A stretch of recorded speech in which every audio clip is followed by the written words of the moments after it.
First and foremost, Sheldon, thank you so much for taking some time today. Really appreciate this. Does it sort of help that you got the first one over with early in the season here against the Leafs? Yeah, I mean, it's second time around. That one didn't go so hot for us, but it feels not so much that it's the second time playing the Leafs, but just even we're so much further into the schedule now. I'm so much more comfortable here in New Jersey. As odd as it sounds, even like, in that game we coached so early in the season, like even the colors were off to me. You get so used to seeing blue and white for 9 years, Leafs and Marlies, and all of a sudden they're on the other side, and that felt weird. But very comfortable in the red and black here right now. And as you mentioned, you got pretty comfortable being around Toronto. You spent just about 10 years with Maple Leafs organization between the Marlies and the Maple Leafs. What are some of the differences between coaching in a market like Toronto and now getting a taste to test other markets? Yeah, I mean, honestly, the first thing I'd say is there's way more similarities than there are differences, just because it's the NHL. The demands of the league and the schedule and the competition is just so high. You're so caught up in the daily routines of practice day, game day, off day, and preparing for each game. So that feels very similar. The players and all the challenges of building a team, all of that is very similar. Of course, the market is different and the demands on the media side are different, and just the overall feel is different. I mean, it's no secret there's a lot of pressure in Toronto and expectation to deliver, and the fans certainly deserve a win. And big reason why I'm not there any longer is my inability to push the team through, and they sort of get rid of some of that heaviness, and get a fresh start there with Keefe, which I think is great, and they're obviously rolling well. So coming here, it's felt similar. It's different life. It's different, living here. My family is actually still living back in Toronto, and I'm here and kind of grinding away and working and trying to manage life as best I can, and still getting back to Toronto here and there on off days and such to be with them and still be present when I can. But managing all that has been, it's been good. It's been fun. Change is good on both sides, I think. And I'm living that now. I was going to ask you, I mean, you worked alongside Kyle Dubas for such a long period of time. What's that relationship been like now with Tom Fitzgerald in New Jersey? It's been really good. I mean, it's been, of course, that's one of the most interesting things here. Going from a place where 9 years you worked and you're so comfortable and so many people, you develop so many relationships. And then I come into a situation here in New Jersey where I literally know zero people, zero in the organization, zero players.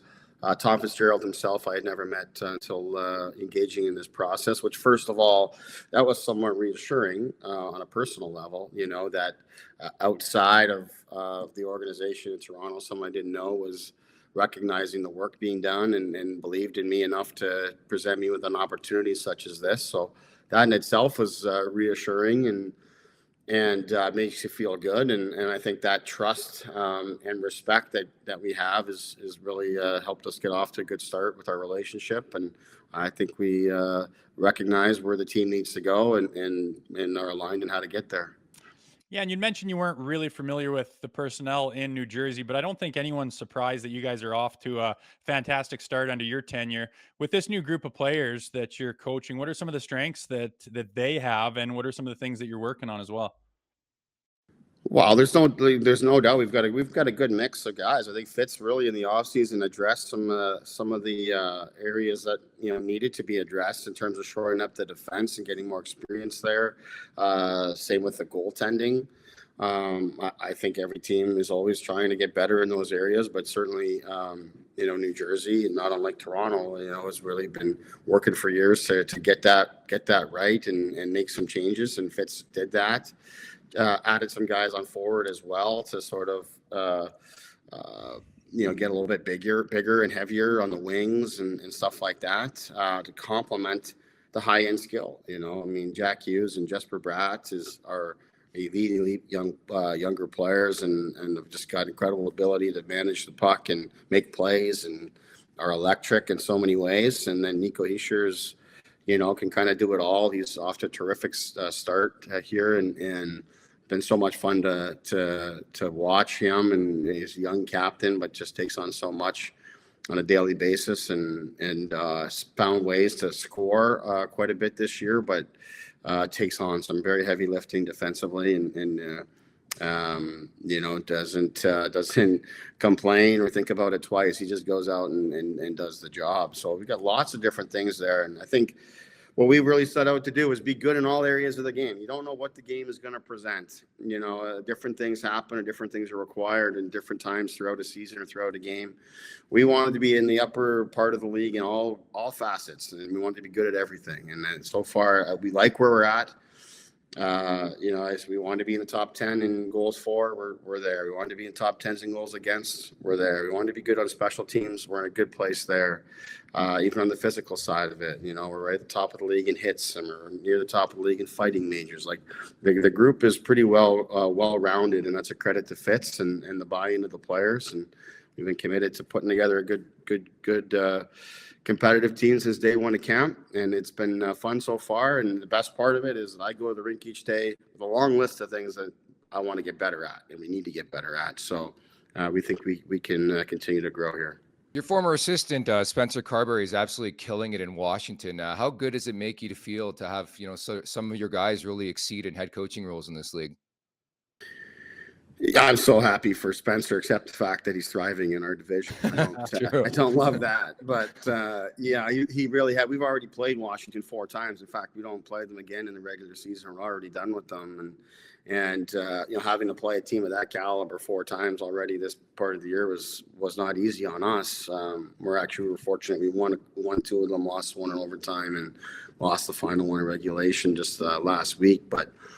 He's done an incredible job there. I'm so happy for him. He's just such a tremendous person. First of all, he was great for me on our staff in Toronto. And first of all, to be willing to go from, coach of the year in the American Hockey League to then I had sort of asked him to consider joining us in the assistant coach role in Toronto. And I thought he was firmly on his path to being a head coach in the NHL, whether he took our position or not. But grateful for our time together. Happy he's doing really well, and not surprised because he's a smart guy that works incredibly hard, and that team is really rolling right now.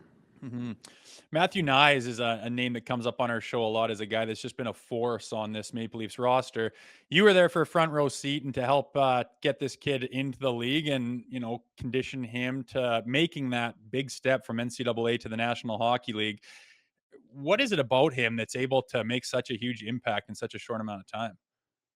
Well, you know what? He's a guy, of course, I heard a lot of the hype and a lot of the excitement, that was happening when he was in the NCAA, and you're watching, and you never quite know how that's going to translate. And yeah, from the moment he landed in Toronto, or I think he joined us in South Florida, actually, for the Panthers for a regular season game. I think it might have been his first game.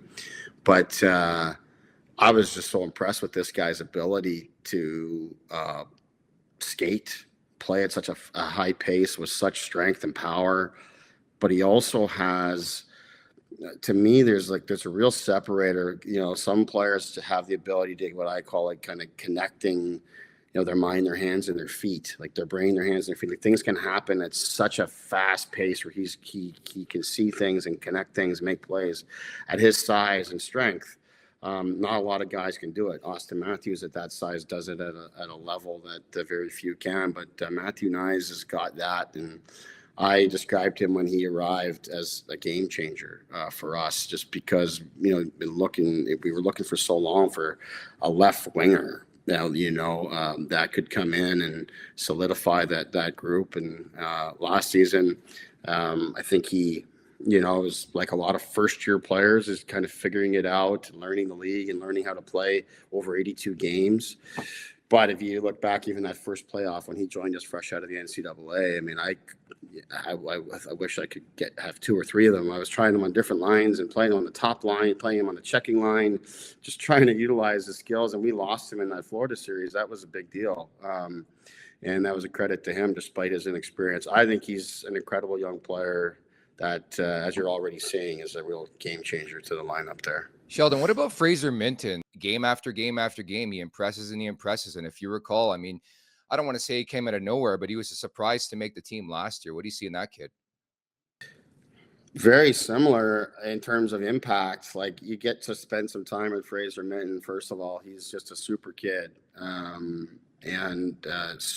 highly intelligent, which translates to the ice. But then he's just got good intangibles. He's got good size about him. He can make a play. He can score a goal. But can be relied upon defensively. Just another guy. I mean, you saw last year. Part of him making the team for us at a camp was partially how he had played, but partially also it's like, we really need a guy like this. And if we can just make this happen and sort of speed up his development, it would really help us that much more. Turned out that he just wasn't quite ready, but it was very apparent he's going to be a very successful NHLer and another guy that I think, in time will be exactly what the team needs. And that time might just be now. He certainly seems as though he's playing well. I've started to watch a little bit today to get prepared for tomorrow, but I follow enough on the team and statistically and analytically and what's going on to see that he's making an impact.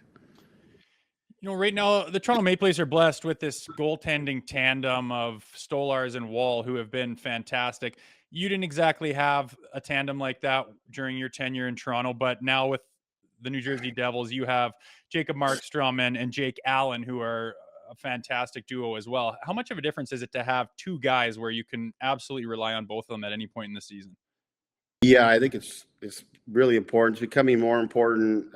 Seems by the year, that it's just consistently the teams that have the good tandem are really thriving. This season with the Four Nations tournament, seems the schedule is even more condensed than normal. So having to lean on two guys is really important.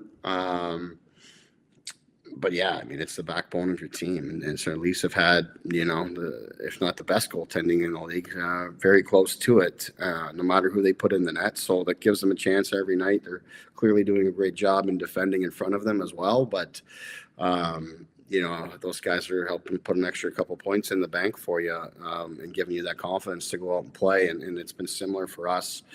We've had some ups and downs, but generally speaking, the goaltending has been really, really solid for us. And we've got two experienced guys, two guys that have been in the league a long time. And they've got great leadership qualities that they bring to our entire team as well, which is an intangible that you don't necessarily connect or relate to goaltending, but they bring a lot to our team that way too. Sheldon, a bit of a two-pronged question. So I'm from Oakville, and I've known about the Hughes brothers for a long period of time. In fact, they skated at BTNL. Were you familiar with these guys like years back, dating back to your time even with the Marlies? And what do you think the prospects of Matthews and Hughes playing on the same line at the Four Nations? Well, I mean, them growing up, of course, you do hear their name in the area, and actually it's a strange connection. But like years ago when I was coaching in the OHL, the Sioux Greyhounds, their dad, Jim Hughes, was director of player development for the Leafs, and we had the Broll dozer, David Broll, in Sault Ste. Marie. So he'd come around and watch. Actually, strange connection to the whole thing, but David Broll was in New Jersey just the other day, and I shot him a couple tickets to come watch the game. He was hanging out in New York City, but so I was certainly aware of them. You hear their name coming up. Greg Walters, another friend of mine. I remember going to watch him play at 16 Mile Arena in Oakville. The Georgetown Raiders were playing a playoff game against the Oakville Blades, and I can't remember the number that he was wearing at the time, but after the game I said, "Who is that number?" I don't know, we'll pick a number, but I said, who is that? That guy must be like 19, 20 years old. He said, "No, that's Jack Hughes. He's 15." And that was the first time I ever saw him play. So that's it. But exceptional guys. In terms of them, I see a lot of the way he plays the game, the way he controls the offensive zone, the way he draws coverage to him. It's not unlike Mitch Marner in that way. So, if whoever they decide to use, Austin or Jack, they'll find a way to have success. But together, I think, there could be some pretty good stuff there for those teams to contend with. Lastly, have you thought about January 16th at all and what it's going to feel returning to Toronto here?